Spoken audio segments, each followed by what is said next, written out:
मानव जीवन केवल भगवत प्राप्ति के लिए ही मिला है। इस विषय में कोई तो कहते हैं कि इस कलयुग में मुक्ति होना बड़ा कठिन है। कोई कहते हैं कि मुक्ति तो होती है परंतु इसके लिए कई जन्म लगाने पड़ेंगे। कई कहते हैं कि गृहस्थाश्रम वालों की तो मुक्ति होती ही नहीं है, न जाने कितनी कितनी आड़ लगाकर बैठे हैं। किंतु इस विषय में गीता, रामायण, भागवत में बहुत विलक्षण बात बताई है। अपने लिए तो गीता, रामायण, भागवत की बात मानने की भावना रखनी चाहिए। जो लोग ये बात बोलते हैं कि कठिन है, नहीं होती है, एक प्रकार से उसके ऊपर भी विचार करना चाहिए। जो कहते हैं 2-4 जन्म में मुक्ति होती है, उनका थोड़े अंश में कहना ठीक है कि जिस प्रकार लोग धीरे धीरे चल रहे हैं उसमें तो कई जन्म लगते हैं। तो अपने को भगवत प्राप्ति के लिए जोश लाना चाहिए। जो धीरे धीरे वाली बात बोलते हैं वो हताश वे बोलते हैं। अपने को हताश नहीं होना है।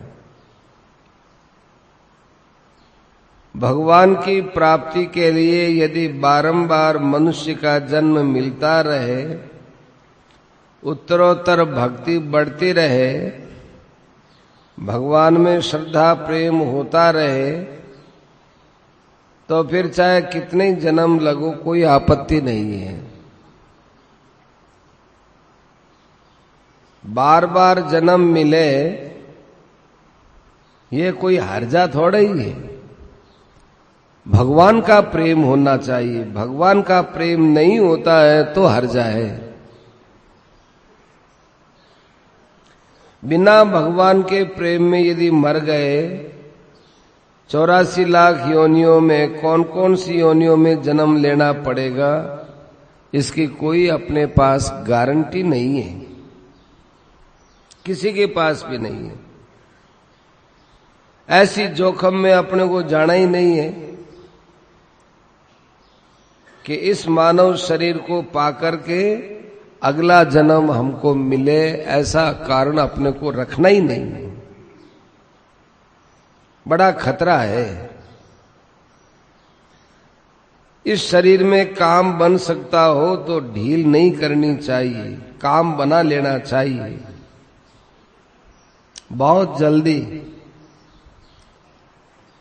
क्योंकि जब ऐसे वचन सुनने में आते हैं कि एक जन्म में कल्याण होना कठिन है, तो उनका कहना भी अनुचित नहीं है। एक दृष्टि से ठीक है, क्योंकि हम लोगों की चाल बहुत धीमी हो रही है। धीमे धीमे साधन करते हैं, उनके लिए तो कठिनाई है ही। यदि तेज साधन हो तो इस जन्म में परमात्मा की प्राप्ति हो सकती है। अनुमान लगाओ, किसी को यहां से कलकत्ता जाना है तो वह घोड़ा गाड़ी में बैठकर जाए तो कई दिन लगेगा। यदि रेलगाड़ी में बैठकर जाए तो 2 दिन में या 1.5 दिन में पहुंच जाएगा। यदि रेल तेज चलने वाली हो तो 1.5 दिन में, नहीं तो 2 दिन में तो पहुंच जाएगा। यदि हवाई जहाज से जाए तो आधे दिन में ही पहुंच जाएगा। इसी प्रकार से हम सबका जन्म का जो हिस्सा बाकी है, उस बाकी हिस्से में हवाई जहाज के माफिक चलना चाहिए, तभी बेड़ा पार हो जाएगा।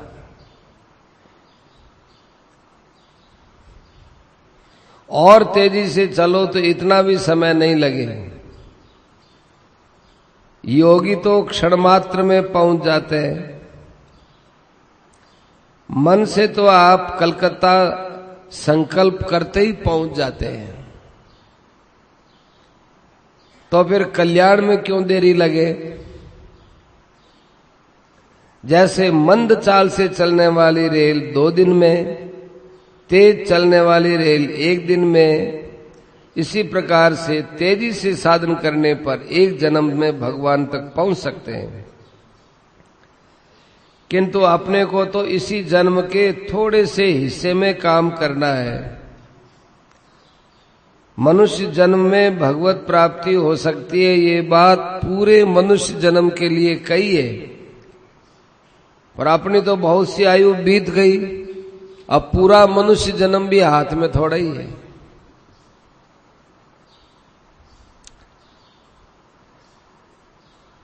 खूब तेज साधन करना चाहिए। भावी जन्म में भगवत प्राप्ति कर लेंगे, ये बिल्कुल आशा मत करना। न मालूम इसके बाद में कौन सा जन्म, कहाँ जन्म, किसके यहाँ जन्म, कुछ पता नहीं है। क्या पता वहां गीता, रामायण, भागवत आदि ग्रंथ मिलेंगे कि नहीं मिलेंगे? क्या पता वहां कैसे वातावरण में हम लोग रहेंगे? कोई कह थोड़ी सकते हैं। बहुत बड़ी पृथ्वी है, जाने कहाँ हमको जन्म मिलेगा। वहां गंगा जी भी है कि नहीं, वहां सत्य सनातन धर्म को मानने वाले भी हैं कि नहीं, कुछ पता नहीं, जाने कहाँ जन्म मिलेगा। भयंकर खतरे को अभी संभाल लो, देखो, तभी तेजी आएगी। साधन में तेजी आगे के भय को देखने से आती है। अपने में जो कमी है उसकी पूर्ति करो, तेजी के साथ करो। अभी तक जो चाल हम चल रहे हैं वो धीमी चाल है। इस चाल की दृष्टि से कोई आदमी कहे कि इस जन्म में कल्याण होना मुश्किल है, तो ये बात आदर के योग्य है।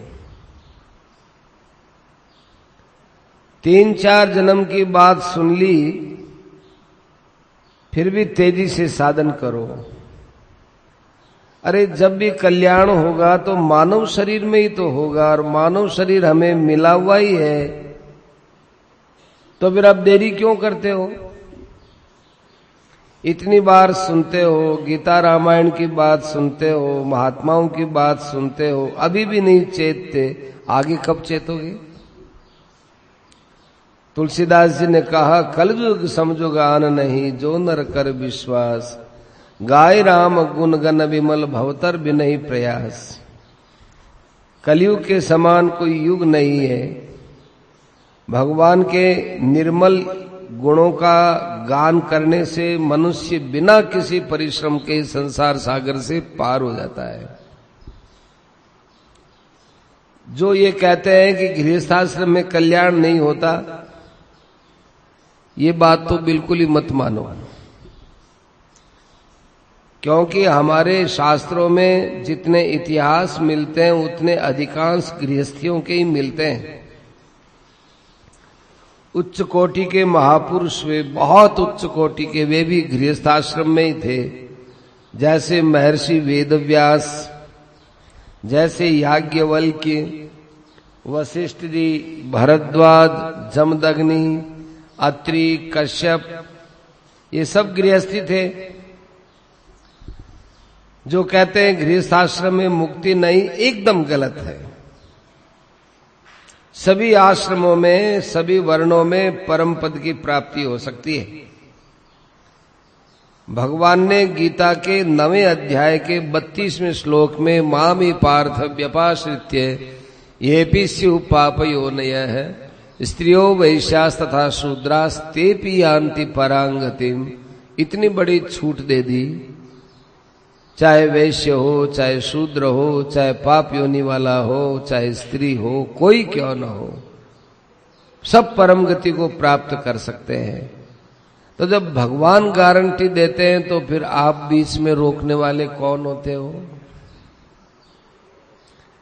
अपने को तो शास्त्र की, भगवान की बात माननी चाहिए, दूसरे लोगों की बात की तरफ ध्यान नहीं देना चाहिए। विष्णु पुराण के, यही विष्णु पुराण के 6 अंश में दूसरे अध्याय में ये लिखा हुआ है कि एक बार वेद व्यास जी महाराज ने कहा कि भाई कलयुग तुम धन्य हो।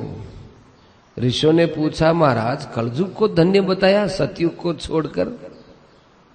वेद व्यास जी ने कहा, मैंने कलयुग को इसलिए धन्य बताया है कि इस युग में अवगुण, ये युग अवगुण की खान है, इस युग में अवगुण बहुत होते हैं। फिर इसमें यदि भगवान की थोड़ी सी भी भक्ति कर ली जाए तो मनुष्य का शीघ्र उद्धार होता है।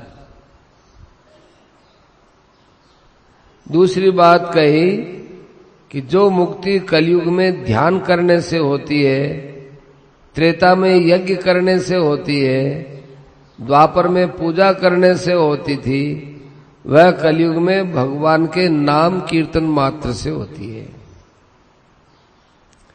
इसलिए हम लोगों को हिम्मत रखनी चाहिए, विश्वास रखना चाहिए, कमजोरी को मत आने दो। परमात्मा की प्राप्ति में कमजोरी तो लानी नहीं चाहिए।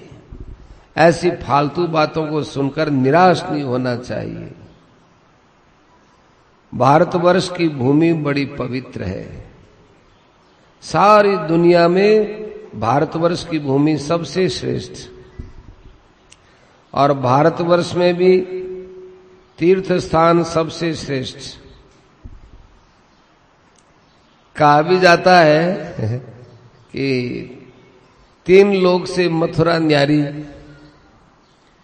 ऐसे इस मथुरा के इलाके में हम बैठे हुए हैं, तो ये तो और भी न्यारा है। सबसे बड़ा सुंदर ये वृंदावन का क्षेत्र, कितनी बढ़िया पवित्र भूमि, यहाँ की रज भी पवित्र करने वाली वृंदावन की भूमि। ये देश भी उत्तम, काल भी उत्तम। जब नीच जाति वाले तर जाते हैं, फिर ब्राह्मण, क्षत्रिय, वैश्य, शूद्र स्त्रियों की तो बात ही क्या है। स्त्रियों के लिए भी वेद व्यास जी ने विष्णु पुराण के 6 अंश के दूसरे अध्याय में कहा कि स्त्रियां बड़ी धन्य हैं। ऋषियों ने फिर पूछा, महाराज आप ये उल्टी पुल्टी बात कैसे करते हो? स्त्रियों के पास तो सोचने समझने की शक्ति कम होती, उनको धन्य कैसे कहा? वेद व्यास जी ने कहा कि देखो, पुरुष यज्ञ है, दान है, तप है, विविध प्रकार का प्रयास करता है, वेदाध्ययन करता है, स्वाध्याय करता है, कितना उसको कल्याण के लिए करना पड़ता है। पर सुहागिनी स्त्रियां केवल पातिव्रत्य धर्म का पालन करे, उसी से सिद्ध हो जाती है, सिद्धि को प्राप्त हो जाती है। इसलिए स्त्रियों को धन्य कहा है। और दुर्भाग्य से जो स्त्री विधवा हो जाए, कहता है उसके लिए तो बहुत जल्दी भगवान का मार्ग खुला है, भगवान का स्मरण का, अब उसके ऊपर कोई जिम्मेवारी भी नहीं। पुरुषों को बहुत परिश्रम करके जो परमात्मा की प्राप्ति होती है, यानी जो परम गति की प्राप्ति होती है, वह परम गति स्त्रियों को सुगमता के साथ पातिव्रत्य धर्म के पालन करने से मिल जाती है। एक ही धर्म एक व्रत नेमा, काय वचन मन पतिपद प्रेमा, बिनु श्रम नारी परम गति लहई, पतिव्रत धर्म छाड़ी छल गहई। स्त्रियों के लिए एक ही व्रत, एक ही धर्म, एक ही नियम है, पति की सेवा करना, नमस्कार करना, अपने पति से मधुर भाषण करना, हितकर बात बोलना और अपने पति का हित चिंतन करना। तात्पर्य यह है कि वह मन से, वाणी से, शरीर से पति के चरणों में प्रेम करे, क्योंकि स्त्री के लिए पति ही तीर्थ है, पति की सेवा ही व्रत है, पति ही साक्षात देवता है, पति ही गुरु है और पति ही परमात्मा है। ये बात शास्त्रों में खूब अच्छे ढंग से बताई है।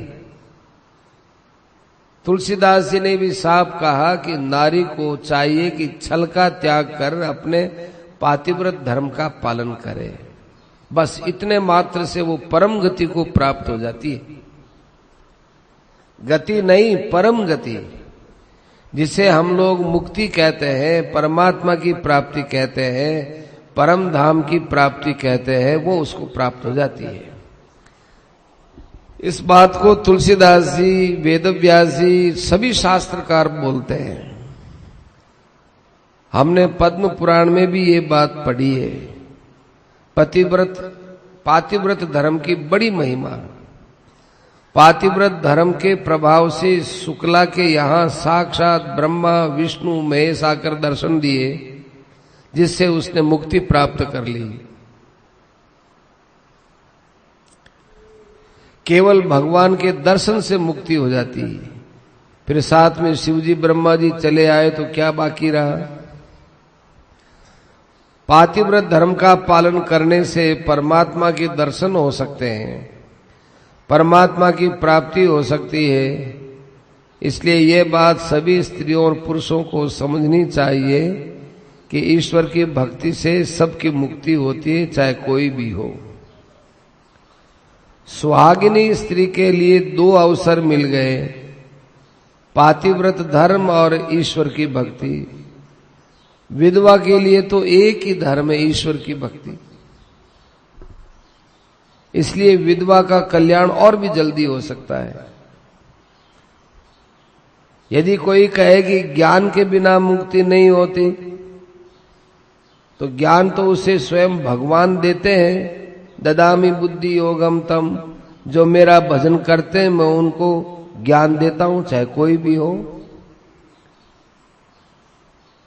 चांडाल की मुक्ति हो सकती है, फिर दूसरों की क्यों नहीं हो सकती।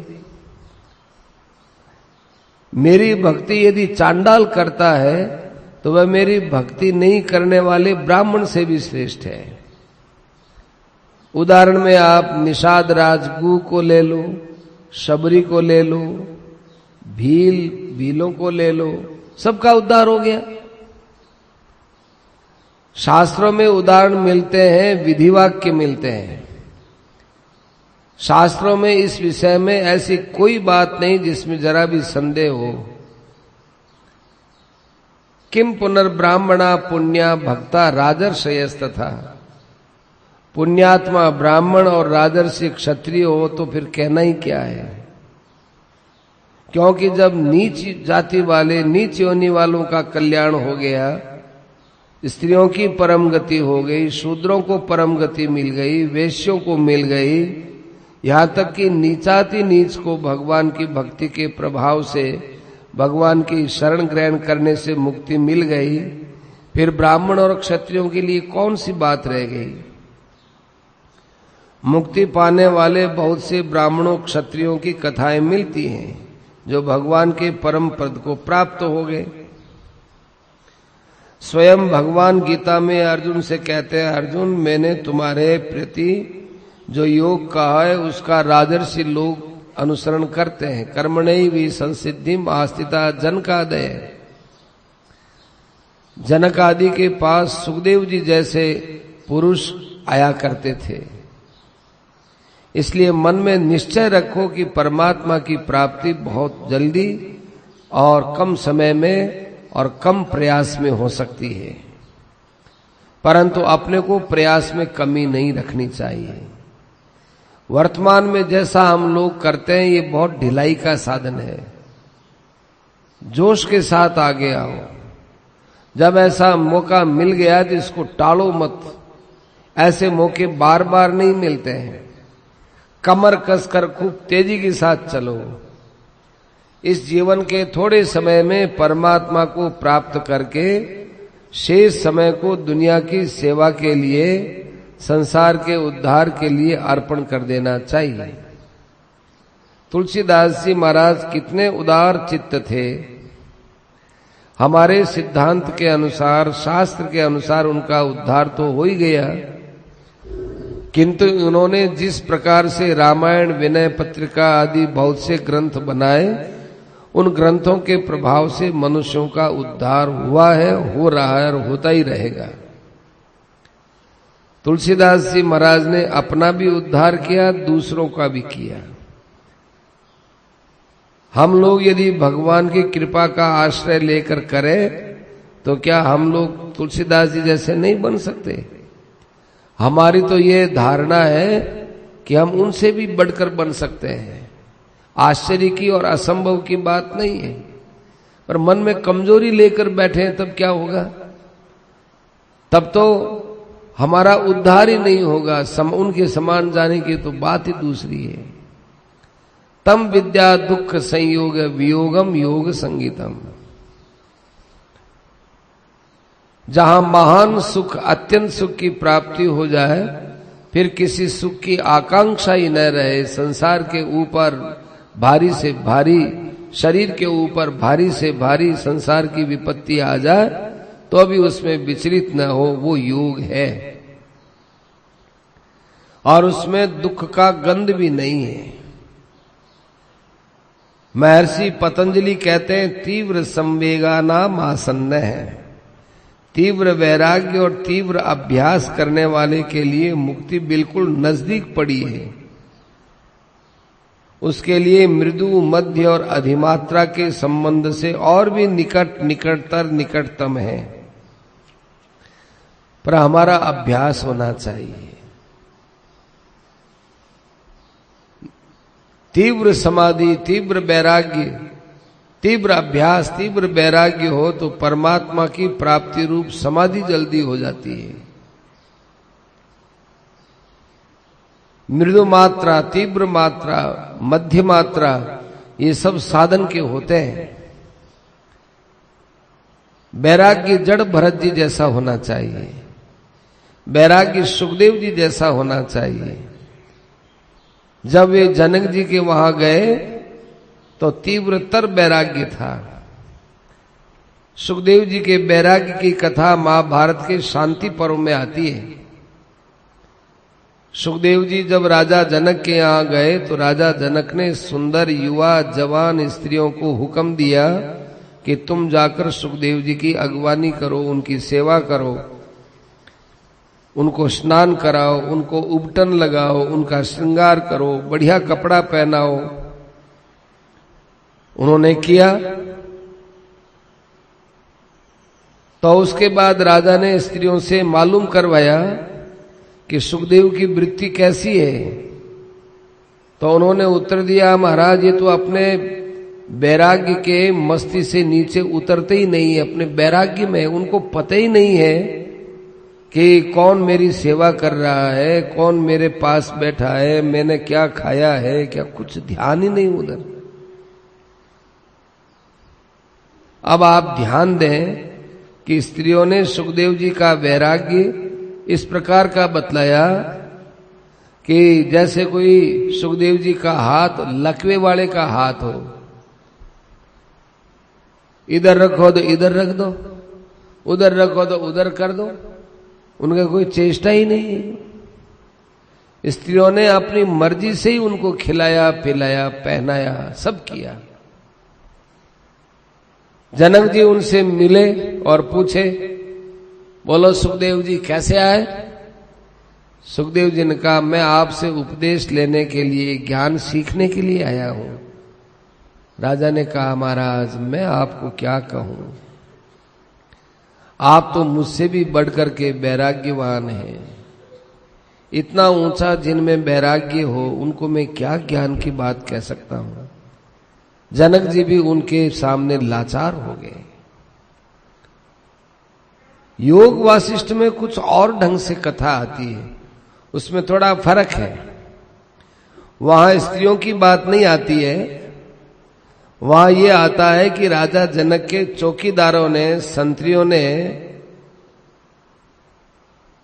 देखा कि कोई वेदव्यास का पुत्र सुखदेव आया है। उन्होंने जाकर जनक जी को कहा कि महाराज वेदव्यास का पुत्र सुखदेव आया है। राजा ने कहा, खड़े रहने दो। क्या महाराज कहीं अंदर बाहर, कहीं विश्राम, कुछ नहीं, आदेश, खड़े रहने दो। सुखदेव जी 7 दिन तक खड़े रहे।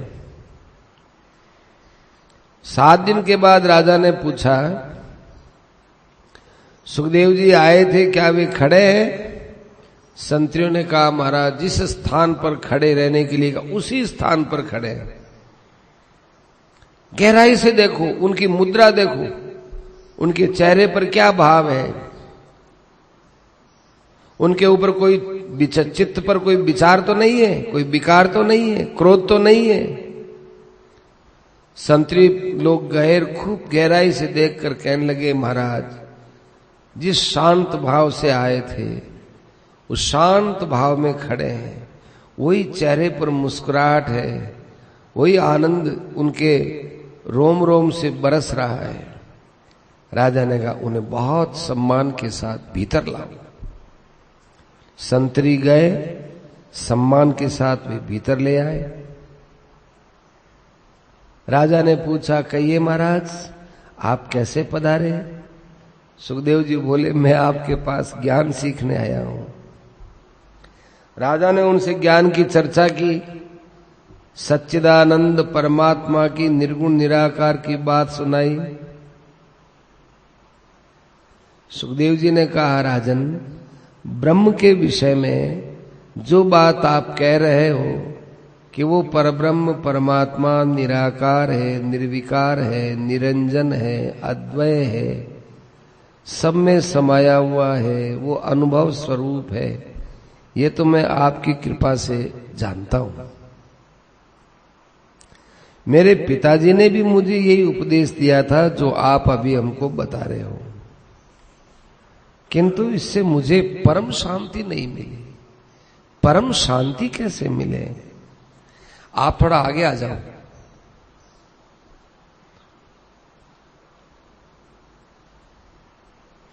परम शांति कैसे मिले? राजा ने कहा, आपको जो शंका हो रही है कि मुझको अभी कुछ और जानना है और करना है, ये आपके मन में जो बात आ रही है, इसी कारण आपको शांति नहीं मिल रही है।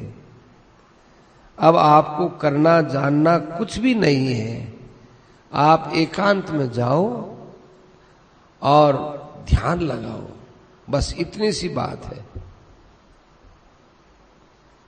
आप हमारे पास आए हैं,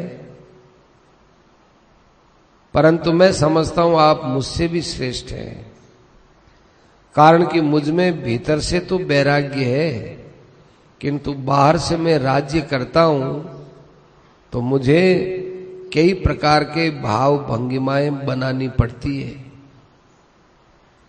किसी को मृत्यु दंड भी देना पड़ता है, किसी को क्षमा भी करना पड़ता है, किसी को साधारण दंड देना पड़ता है, किसी से हिसाब किताब भी मांगना पड़ता है, किसी से व्यर्थ खर्च होता है तो डांटना भी पड़ता है, ये सब करना पड़ता है। परंतु आप तो इन सब झमेले से दूर हैं। आपके अंदर और बाहर वैराग्य की एक ही लहर लहरा रही है। समुद्र के अंदर लहर बाहर लहर दो नहीं होती, ऐसे आपके भीतर बाहर एक जैसा वैराग्य है। आप मुझसे भी श्रेष्ठ हैं, बस आप एकांत में जाकर ध्यान लगाओ। जिस उपदेश को आपने सुना है उस ब्रह्म में जाकर स्थित हो जाओ। सुखदेव जी एकांत में गए और अपने निर्गुण निराकार सच्चिदानंद घन ब्रह्म में वे स्थिति किए, तो अब उनका तीव्रतम वैराग्य हो गया। इतना आनंद का अनुभव हुआ। तो ऐसे वैराग्य से परमात्मा की प्राप्ति क्यों नहीं होगी? और भक्ति में तो भगवान कहते हैं, तेषाम अहम समुद्धरता अपि चेत सुदुराचारो क्षिप्रम भवति धर्मात्मा। हम लोगों में से जो अतिशय पापी है, भगवान की दृष्टि से उसका उद्धार हो सकता है। किंतु इस बात की ओर ध्यान रखें, हम इस बात का निश्चय करें कि भविष्य में पाप नहीं करेंगे। भगवान का भजन एकदम अनन्य भाव होकर अनन्य भाव से करेंगे, शीघ्र उद्धार हो जाएगा। गवर्नमेंट राज्य में ऐसा कानून है कि गवर्नमेंट के विरुद्ध कार्रवाई करने वाले, गवर्नमेंट के कानून को तोड़ने वाले, गवर्नमेंट के विरुद्ध चलने वाले को गवर्नमेंट पकड़ती है और थोड़ा विरुद्ध चलने वालों को तो कैद भी करती है। ज्यादा विरोध करने वालों को फांसी भी दे देती है। किंतु साथ साथ में एक कानून और है, उसके आधार पर यदि अपराधी गवर्नमेंट से माफी मांग ले और भविष्य में ऐसा काम नहीं करूंगा, गवर्नमेंट के विरुद्ध नहीं चलूंगा, उसका पालन करूंगा, तो सरकार उस अपराधी को माफ भी कर देती है। जब यहाँ की सरकार जो कि राग द्वेष से ग्रसित है, जो अपने हानि लाभ को समझते हुए क्षमा करती है, फिर भी अपराधी को छोड़ती है, क्षमा तो करती है ना। भगवान तो हमारा खास अपना है और उसके सामने यदि हम क्षमा मांगे, उनके शरण हो जाए, फिर भगवान के हम चाहे कितने ही विरोधी रहे, कितने ही विरुद्ध चले, भगवान हमको क्षमा नहीं करेंगे कैसे समझ सकते हैं? निश्चित क्षमा करते हैं। भगवान का भाव बहुत ऊंचा है। विभीषण राम जी की शरण में आए। भगवान राम सुग्रीव आदि बंदरों से पूछते हैं, क्यों भाई, तुम्हारी क्या राय है? वे तो कहते हैं, हमारी तो राय है महाराज, इसको बांध लो, ये दुष्ट रावण का भाई है, कैद खाने में डाल दो, राक्षस है। ये राक्षसी माया बहुत विलक्षण होती है, राक्षस लोग बड़े बलवान होते हैं, क्या पता हमारे यहाँ का भेद लेकर वहां पहुंचा देगा, इसलिए कैद खाने में डाल दो। भगवान कहते हैं, वाह, बहुत अच्छी सलाह दी। जैसे मित्र को सलाह देनी चाहिए, ऐसी तुमने हितैषी मित्र के समान सलाह दी, बहुत अच्छा किया, नीति युक्त बात की, बहुत बढ़िया सलाह दी। देखो, इसमें भी भगवान की एक बात बताते हैं, रहस्य है। भगवान ये बताते हैं कि किसी की भी बात को अपने मन के विरुद्ध हो तो सहसा उसको काटना नहीं चाहिए। ये बात भगवान के मन के बिल्कुल विपरीत है। जब भगवान कहते हैं कि करोड़ों ब्राह्मणों को मार करके भी मेरे सन्मुख आ जाए, मैं उसको क्षमा कर देता हूं, उसी के लिए वो बोलते हैं कि नहीं, इसको कैद खाने में डाल दो, तो भगवान के विरुद्ध हुई। लेकिन भगवान ने कहा, नहीं, तुम्हारी बात नीति युक्त है, तुम्हारी सलाह बहुत अच्छी है। घर में भी यदि कोई हमारे मन के विपरीत बात कहे तो उसको सीधा झाड़ो मत, झटकाओ मत, उसकी बात को काटो मत, के नहीं, तुम्हारी बात सोचनी है, अच्छी बात है, विचार करने की बात है। फिर कहते हैं कि देखो सुग्रीव, एक बात कहते हैं कि कोई भी आदमी मेरे सामने आकर के कपट करके कोई ठहर सकता है? कपटी पुरुष मेरे सामने रह सकता है क्या? सूर्य के सामने अंधकार रह सकता है क्या? सुग्रीव जी का कोई उत्तर नहीं बना।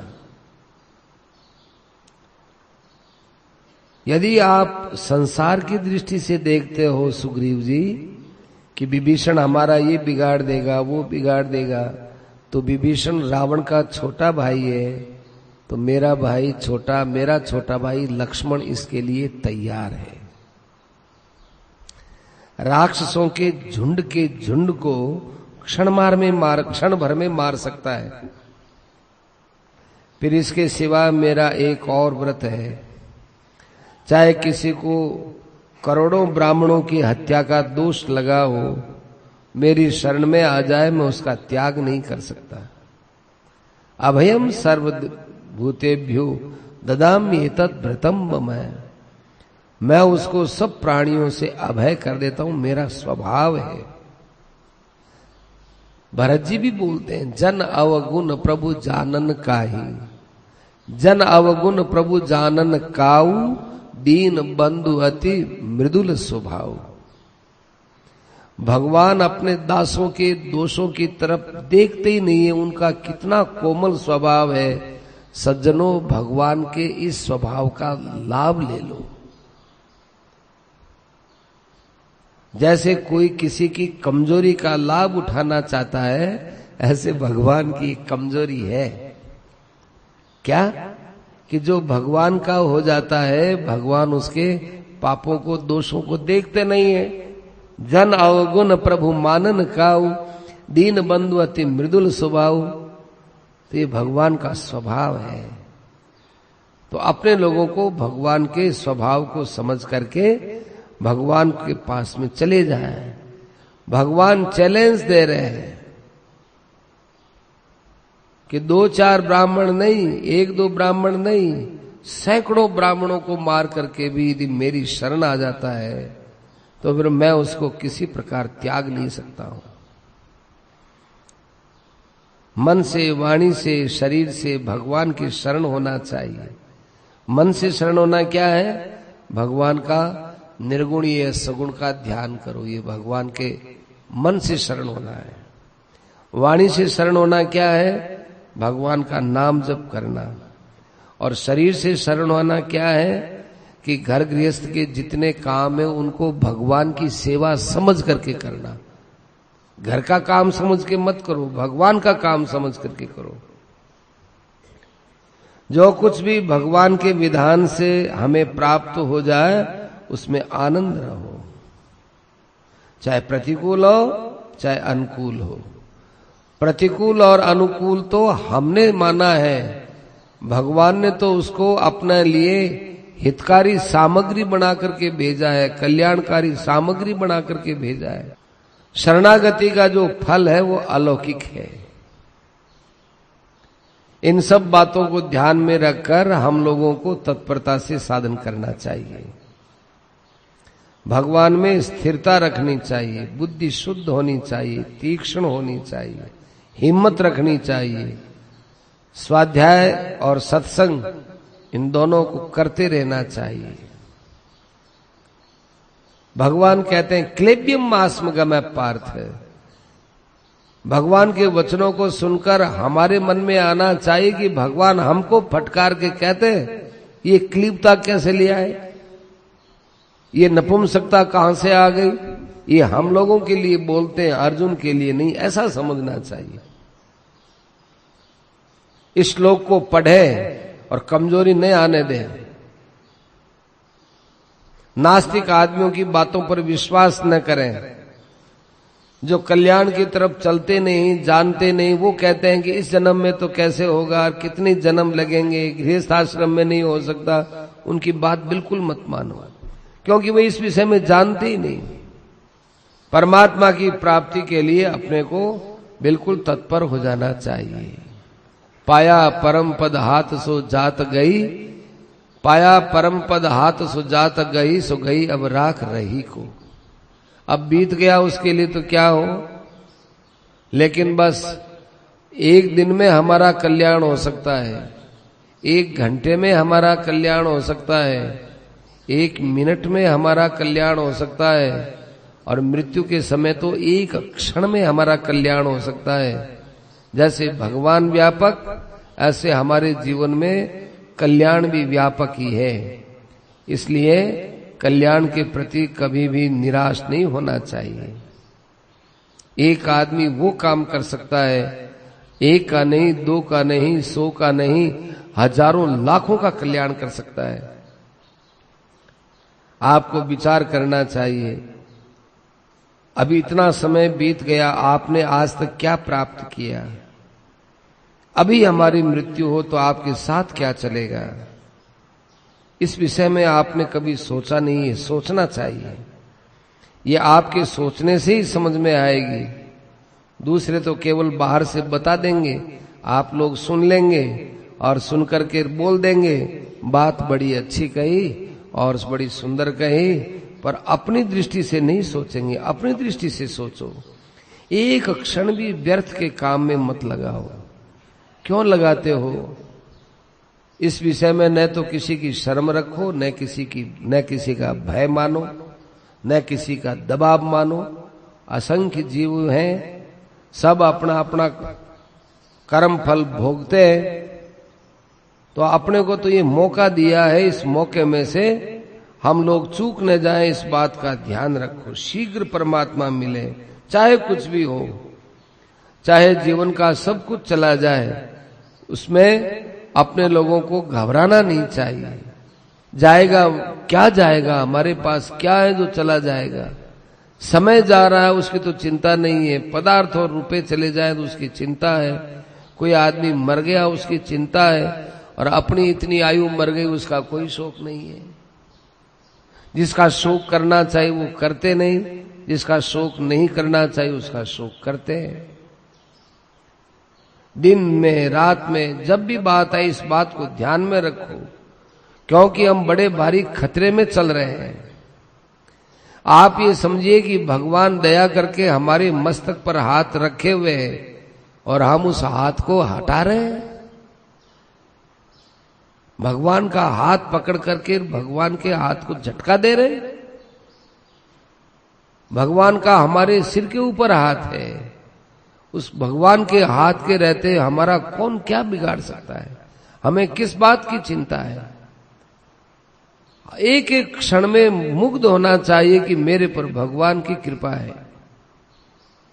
जैसे सोने का आभूषण है, गहने हैं, उनमें नाम और रूप तो कल्पित है, वास्तव में मूल चीज सोना है। इसी प्रकार से संसार में जो देखने में सुनने में आता है, मूल चीज भगवान है। बर्फ के ढेले में जल ही जल है, बर्फ तो उसका नाम बोलते हैं। ऐसे अपने को हर समय आनंदित रहना चाहिए। ऐसा समझो कि हम तो आनंद के सागर में डूबे हुए हैं। ऊपर आनंद, नीचे आनंद, दाएं आनंद, बाएं आनंद, कैसा अलौकिक आनंद, चिन्मय आनंद, आनंद ही आनंद, आनंद ही आनंद। हमारे मन में आनंद, बुद्धि में आनंद, नेत्रों में आनंद, अणु अणु, जर्रे जर्रे में सब जगह आनंद परिपूर्ण हो रहा है। कैसा विज्ञान घन आनंद है, कैसा बोध रूप आनंद है। माया का कार्य यहां चल ही नहीं सकता है, माया का यहां प्रवेश ही नहीं है। उसमें डूबे रहना चाहिए। कैसी शांति, कैसी विलक्षणता, कैसा आनंद। ये आनंद कोई और जगह से नहीं आता, अपने में से प्रकट होता है। रोमांच होने लगता है, चित्त में प्रसन्नता होती है। आनंद के रूप में भगवान का ही साक्षात्कार हो रहा है। इस प्रकार से हम लोगों को विचार करना चाहिए। भगवान श्री कृष्ण का ध्यान करो, भगवान विष्णु का ध्यान करो, रामचंद्र जी का ध्यान करो, सगुण साकार का ध्यान करो, निर्गुण निराकार वाला निर्गुण निराकार का ध्यान करो। इसमें जुट जाओ, इसमें जुट जाओ। वासुदेव सर्वम, सब कुछ भगवान वासुदेव है। ऐसा शांत भाव से विचार करने वाला पुरुष अंत समय में परब्रह्म परमात्मा को चला जाता है, इसमें संदेह की बात नहीं है। इतनी बढ़िया बात के बाद कहने की इच्छा ही होनी है, काई कहे क्या बोले।